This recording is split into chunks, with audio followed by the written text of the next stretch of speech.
Ayan, sana magustuhan ng ating bibigyan na birthday celebrant. Hello, good morning! Nandito na naman tayo ngayon sa Mama's Orchids Garden. Maaga tayo mag-harvest ngayon kasi mayroong mag-birthday at gagawa natin ng flower. Mag-arrange tayo ng flower para sa celebrant. At ang kagandahan nito ay surprise. Hindi po niya alam. Yan. Pipitas tayo dahil i-arrange natin. Pahala natin ng mga dahon. Lagyan ng decoration. Para matutuwa yung ating birthday celebrant. Yan. Piliin natin yung mga lahat ng petals nag-bloom na. Huwag tayo kumuha nung mga meron pang mga hindi bumukad, ganyan. Kasi sayang naman. Yan. Meron pang mga yan, meron pang mga bubbles. Hindi pa nabukad lahat. So, kukunin natin yung mga ganito na bumukad na lahat ng petals. Ayan. Kahit ilang piraso lang. Kasya na sa isang flower arrangement.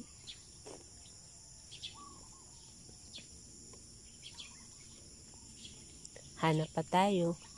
Mga 5 stalk. Okay na. Piliin natin yung maganda. Magandang kulay. Para naman ay matutuwa yung bibigyan natin. At napakabango nila guys. Ang ganda ng ano na to, variety na to kasi masipag sila mag-multiply. Mabilis maparami at mababango ang mga bulaklak. Kaya kung ako sa inyo gusto nyo may mabango at laging may bulaklak sa garden ninyo at orchids pa, ganitong variety yung bilhin ninyo. Ayan. Meron pa pala yung isa, kunin ko sana. Buti nakita ko agad. Hanap na lang tayo ng iba. Eto. Magandang kulay. Dito sa kabilang span meron.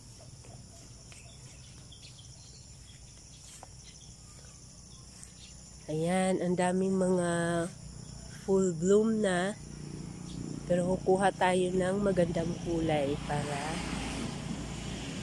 iba-iba naman sila.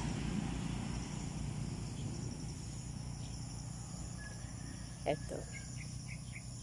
Eto, mga malalaki na. Kunin natin yan.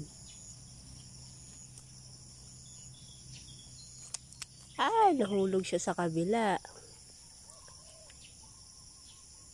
Yan, ikot. Buti na lang bumukad na ulit. Eto. Ito rare po ito guys. Pinaparami ito. Wala pang available na ito. Na mga anak.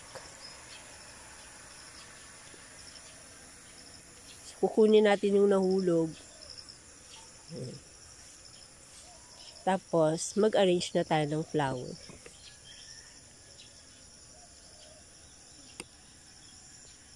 Okay, laki. Ang daming petals. Ngayon, ang hanapin na naman natin ay mga dahon. Nilalagay natin dahon as background ng ating flower arrangement. So, marami dito sa likod. Dito tayo kukuha. Ayan, nahulog yung mga dahon ng niyog. Ayan. Nandito yung maraming dahon na pang decoration.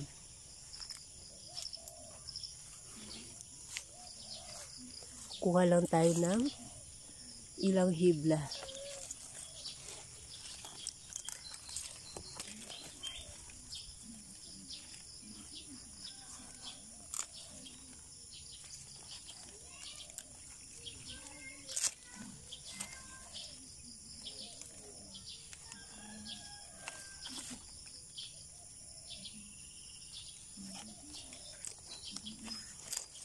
Yan.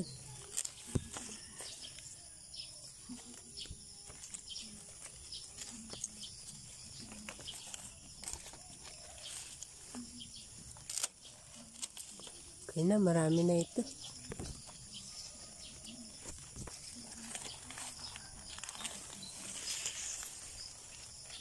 Marami na ito. Let's go!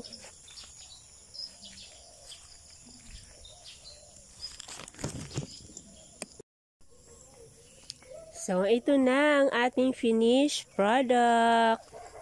Hindi ko na pinakita kung paano ginawa guys kasi medyo natagalan din ako at matagal na hindi ako nakapag-arrange. Kaya medyo nahirapan din ang inyong lola. So, ayan, sana magustuhan ng ating bibigyan na birthday celebrant. Happy birthday! Bye!